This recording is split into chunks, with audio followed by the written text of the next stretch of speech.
परमहंसास्वादितचरणकमलचिन्मकरन्दाया भक्तजनमानसनिवासाया श्रीरामचन्द्राय श्रीहनुमते नमः। श्रीमद्गुरुभ्यो नमः।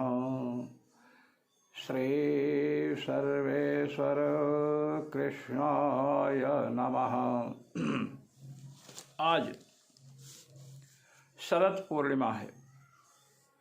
शरद पूर्णिमा क्यों मनाई जाती है, इसके कई कारण हैं।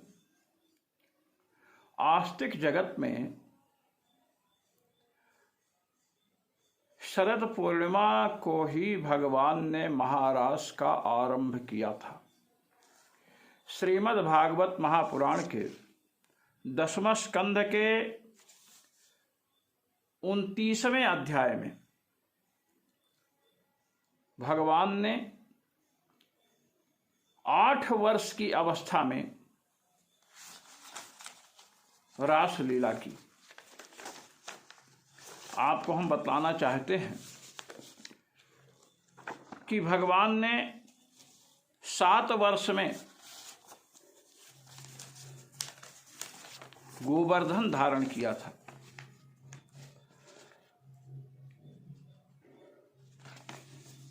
भागवत के विद्वान व्याख्याताओं ने लिखा है, यही खलु 7 वर्ष वयसि वर्तमानेन भगवता कार्तिकस्य अमावस्यायां कर्मवादोत्थापनेन इंद्रमख भंगः कृतः।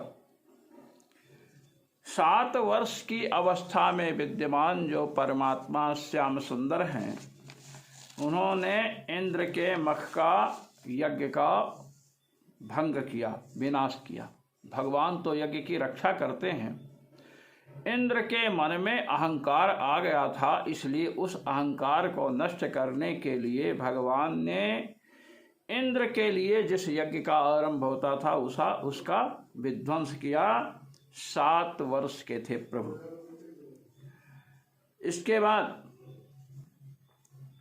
शुक्ल प्रतिपदा से गोवर्धन उत्सव मनाया गया। उसके बाद द्वितीया तिथि को यमुना तट पर भ्रातृ द्वितीया, जो भैया द्विज कहते हैं, वहाँ पर भोजन हुआ। और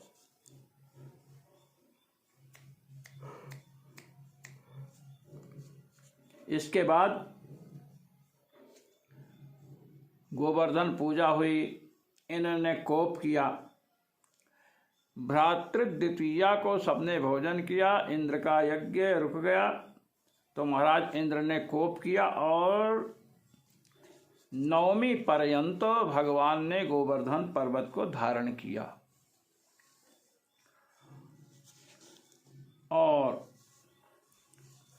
इसके बाद इंद्र का मानभंग हुआ। एकादशी को भगवान श्याम सुंदर का कामधेनु इत्यादि तथा इंद्र के द्वारा अभिषेक हुआ। और उसके पश्चात द्वादशी तिथि आई। द्वादशी तिथि को भगवान नंद जी को छुड़ाने के लिए वरुण लोक गए। इस प्रकार 7 वर्ष प्रभु व्यतीत किए। 8वें वर्ष में जब प्रवेश किए, भागवत के विद्वान व्याख्याता कहते हैं, तदुत्तरे वर्षे 8 वर्ष वयस्त्वे सति आश्वी पूर्णिमायाम रासोत्सवः। 8वें वर्ष में प्रवेश किया है प्रभु ने। आश्विन मास की पूर्णिमा है और भगवान रास लीला करने के लिए अपना मन बनाए। भगवान पिता रात्रेः भगवान पिता रात्रेः शरदोत्फुल्लमल्लिकाः वीक्षरन्तुं मनश्चक्रे योगमायामुपाश्रितः। भगवान व्यास लिख रहे हैं, ताहरा भगवान अपि तारात्रि ही रात्रि बहुवचन दिया, अनेक रात्रियों का समूह है। 6 मास जितनी लंबी चौड़ी रात है। शरदोत्फुल्ल मल्लिका, शरत काल की बेला है और चारों तरफ मल्लिका इत्यादि पुष्प खिले हैं। जो पुष्प उस समय नहीं होते हैं उसका यह उपलक्षण है। जो होते हैं उसका उपलक्षण है, जो नहीं होते हैं उन्हें नहीं लेना है। वीक्षरन्तुम मनश्चक्रे, शरत काल का शुभारंभ है। आश्विन मास की पूर्णिमा है और वीक्ष इस स्थिति को देख करके रंतुम मनश्चक्रे योग मायाम उपाश्रितः, योग माया का आश्रय भगवान ने ले रखा है।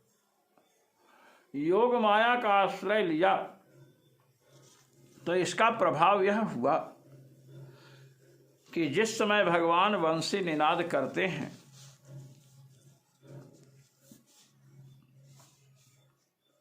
उस समय जितनी गोपियां हैं, कोई अपने बच्चे को दूध पिला रही थी, कोई पति को भोजन करा रही थी, ये सब उन सबको छोड़कर चलती हैं। योग माया का प्रभाव है कि भगवान की योग माया के बल से गोपों को उनकी पत्नियां, बच्चों को उनकी माताएं उन्हें अपने समीप ही दिखीं। श्री नंद जी और श्री यशोदा जी को भगवान श्याम सुंदर उन्हें अपने समीप ही शयन किए हुए दिख रहे हैं। यदि योग माया का आश्रय प्रभु नहीं लेते तो महाराज नंद और यशोदा जी प्रभु को खोजने के लिए उसी समय निकल पड़ते और जितने गोप थे वो सब लट्ठ लेकर के निकल पड़ते अपनी पत्नियों का अन्वेषण करने के लिए। और उस समय कौन लीला होती है आप सब समझ सकते हैं, कल्पना कर सकते हैं। योग माया का ऐसा दिव्य प्रभाव कि सभी गोपों को उनकी पत्नियां उनके पास दिखीं। श्री नंद जी और श्री यशोदा जी को उनके श्याम सुंदर उनके समीप दिखे। भगवान ने वंशी निनाद किया है। निशम्य गीतम तदनंगवर्धनम ब्रजस्त्रियः कृष्ण गृहीतमानसाः आजग्मुरन्योन्यमलक्षितोद्यमाः स यत्र कान्तो जवलोलकुण्डलाः। भगवान ने वंशी निनाद किया है। मैंने पहले बतलाया था कि ये वंशी क्या है। वंशस्तु भगवान रुद्रः, साक्षात कामारी भगवान शिव ही भगवान श्याम सुंदर की वंशी बने हुए हैं। अब निशम्य गीतम तदनंगवर्धनम, अनंगवर्धन गीत को गोपियों ने सुना। अनंग का अर्थ प्रायः लोग काम करते हैं। अनंग माने कामदेव, कामवर्धक गीत। जो भगवान की प्रियतमाएं हैं उनको काम कैसे पीड़ा पहुंचा सकता है। और भगवान श्याम सुंदर के मुख पर स्वयं वंशी के रूप में कामारी विराजमान हैं। इसलिए निशम्य गीतम तदनंगवर्धनम, अनंगवर्धन गीत है। यहाँ अनंग शब्द का क्या अर्थ है। न संति अंगानि यस्य सह अनंगः, ना अंगान यस्य सह अनंगा, जिसके अंग नहीं हो। कहेंगे कामदेव को जला दिया था, उसके अंग नहीं है। अरे हम कहते काम पर ही दृष्टि क्यों जाती है। परमात्मा का उपनिषदों में जो वर्णन है वहाँ पर कहा गया है अपाणिपादो जवनो गृहीता। अपाणिपाद, भगवान पाणि हाथ और पाद पैर से रहित हैं, फिर भी जवनो गृहीता, शीघ्र गमन करते हैं और ग्रहण करते हैं।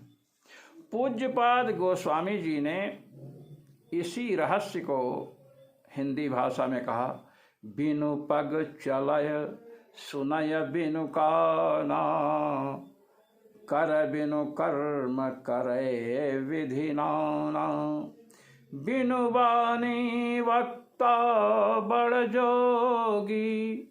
ये परमात्मा का स्वरूप।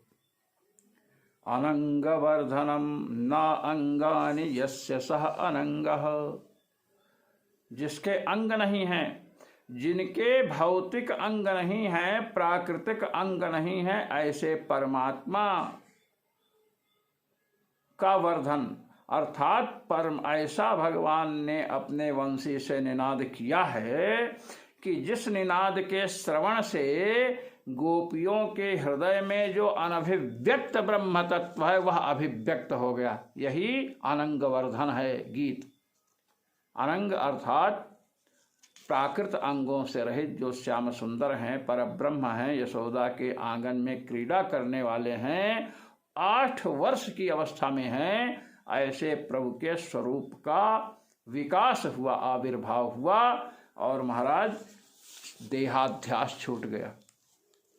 इसलिए ब्रज स्त्रियः कृष्ण गृहीत मानसाः, ब्रजांगनाएं भगवान कृष्ण ने जिनके मन को गृहीत कर लिया है, किंवा निगृहीत कर लिया है, ऐसी गोपियां चली। कृष्ण शब्द का अर्थ भी यही होता है, कृषति विलिखति विदारयति संसाराटवीम इति कृष्णः। जो संसार रूपी जंगल को, जिसमें काम क्रोध आदि हिंसक पशु रहते हैं, ऐसे जंगल को विनष्ट कर देते हैं, उन्हें ही तो कृष्ण कहते हैं। इस प्रकार कामार शिव वंशी के रूप में अधरामृत का पान कर रहे हैं। साक्षात अनंग जो परमात्मा है उसका वर्धन अर्थात उसके स्वरूप को विशदीकरण जिससे किया जा सके, ऐसे गीत को प्रेममयी गोपियों ने सुना।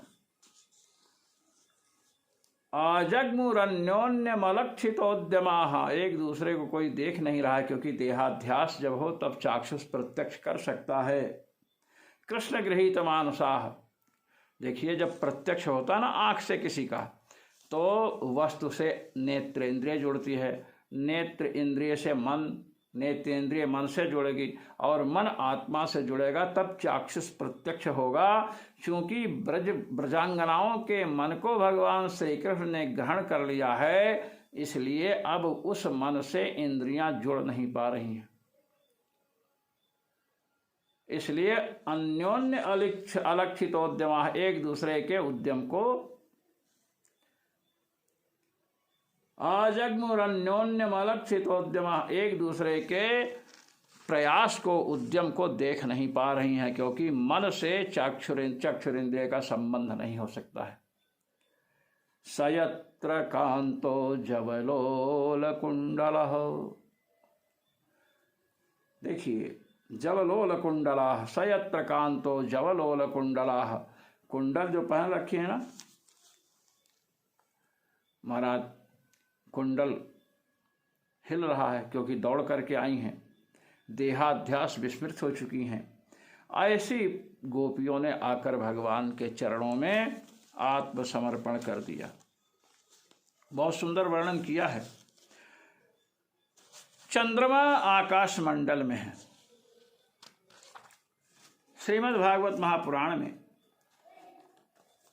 इसका बहुत सुंदर वर्णन है।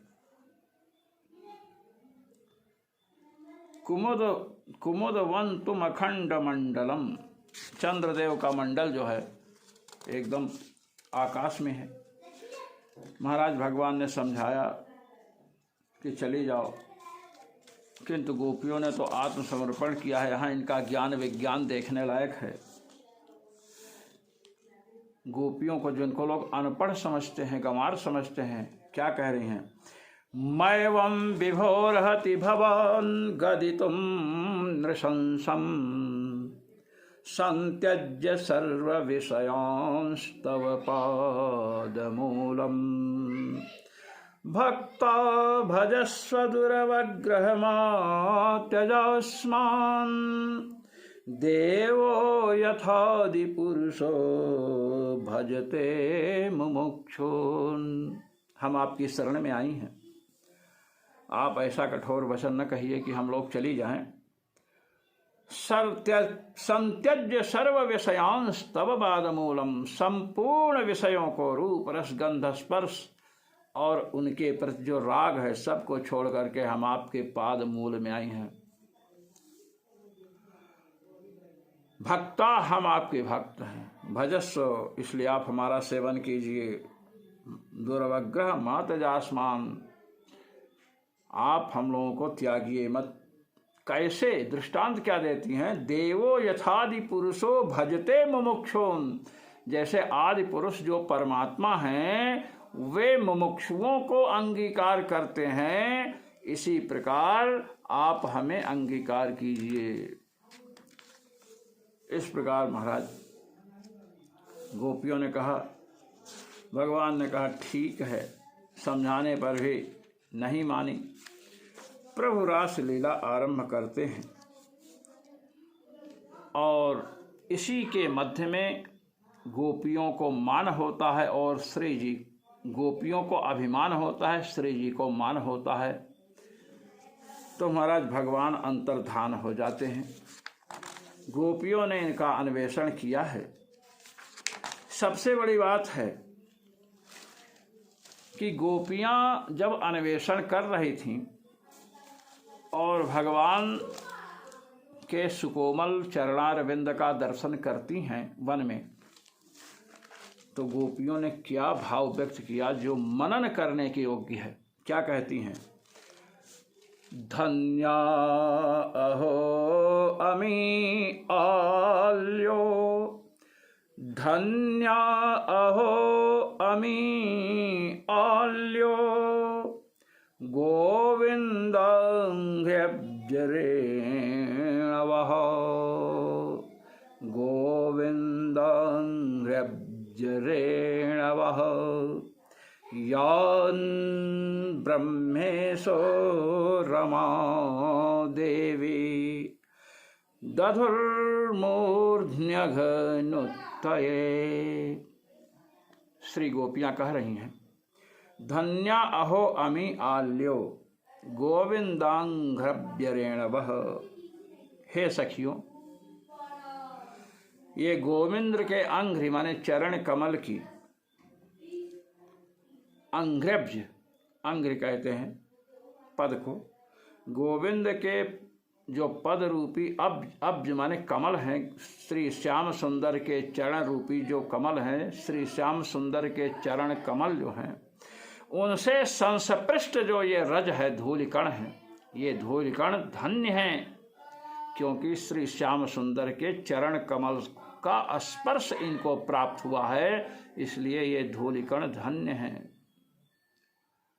सखियों, ये धूलिकण धन्य हैं क्योंकि भगवान श्याम सुंदर जो हैं, हमारे प्रियतम हैं, उनके चरण कमल का स्पर्श इन्हें प्राप्त हुआ है। गोविंदांघ्र्यब्जरेणवः। ये धूलिकण क्यों धन्य है? कहते धूलिकण साधारण नहीं है। यान ब्रह्मेशो रमा देवी दधुर्मूर्ध्नि अघनुत्तये। इन धूलिकणों को 3 विशिष्ट महापुरुषों ने धारण किया है। यान ब्रह्मेशो, ब्रह्मा, ईशः, रमा, दधुः। इन श्याम सुंदर के चरणों से संस्पृष्ट, चरणों का संपर्क प्राप्त कर चुके धूलिकणों को ब्रह्मा जी ने अपने सिर पर धारण किया। मूर्धनि मूर्ध्नि दधुः यान ब्रह्मा ब्रह्मेशो रमा देवी। 3 का बताया, नाम लिया।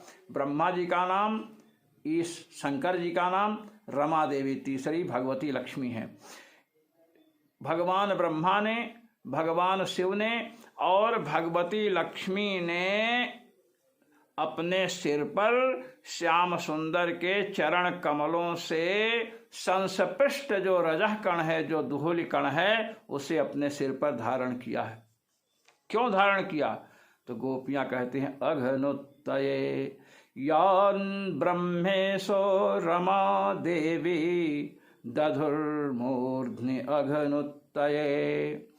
इन धूलि कणों को ब्रह्मा जी ने, भगवान शंकर ने, भगवती लक्ष्मी जी ने अपने सिर पर धारण किया है। क्यों? अघनुत्तये, पापों को नष्ट करने के लिए। तीनों अपने अपने पापों को नष्ट करने के लिए सिर पर धारण किए। अब प्रश्न यह उठता है कि ब्रह्मा जी ने, शंकर जी ने और भगवती लक्ष्मी जी ने कौन सा पाप किया है, कौन कौन पाप किए हैं जिनको नष्ट करने के लिए श्री व्रजनंदन के चरण के धूल कणों को अपने सिर पर धारण करते हैं। कहते देखिए, भगवान ब्रह्मा ने भी पाप किया है। कि भगवान ब्रह्मा ने पाप किया? कि हाँ, ब्रह्मा जी ने भी पाप किया। कहे ब्रह्मा जी ने क्या पाप किया भाई? ब्रह्मणा किम पापम कृतम, ब्रह्मा जी ने क्या पाप किया? कहते सुनिए, ब्रह्मणः पापम भगवत प्रतिकूलेभ्यो असुरेभ्यो वरदान लक्षणम। ये ब्रह्मा जी का पाप है। भगवान के विरोधी जो असुर हैं और भगवत भक्तों के विरोधी जो असुर हैं, उन असुरों को वरदान देते हैं ब्रह्मा जी। तो वरदान देने के कारण असुरों को शक्तिशाली बनाते हैं वरदान के द्वारा। तो ये ब्रह्मा जी का पाप है। इस पाप को दूर करने के लिए श्याम सुंदर के चरण रजह कण को अपने सिर पर धारण किए, ब्रह्मा जी का पाप है।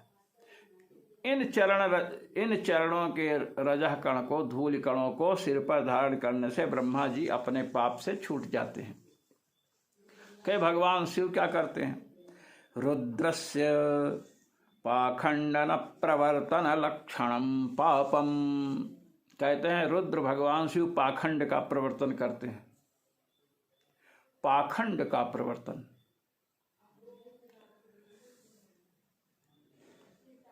पाखंड का प्रवर्तन करते हैं। इस विषय में लोग पद्म पुराण का एक श्लोक प्रस्तुत करते हैं।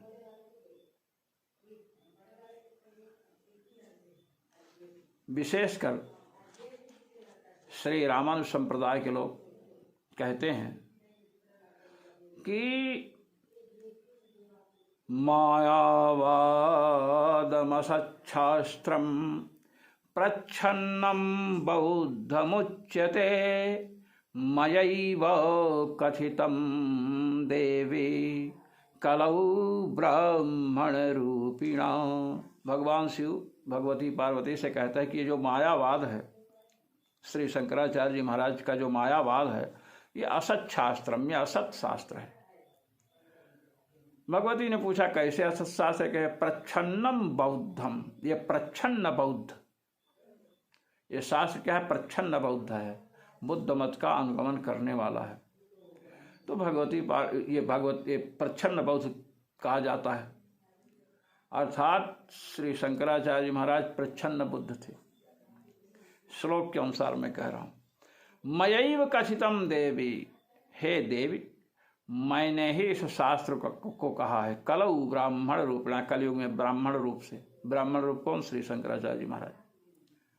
अस्तु, देखिए, जैसे ब्रह्मा जी असुरों को वरदान देते हैं और वे भगवत प्रतिकूल, भगवत भक्त विरोधी कार्य करते हैं, इसी प्रकार भगवान शिव से भी वरदान प्राप्त करके असुर लोग भगवत प्रतिकूल कार्य करते हैं, भगवत विरोधी कार्य करते हैं, भगवत भक्त विरोधी कार्य करते हैं।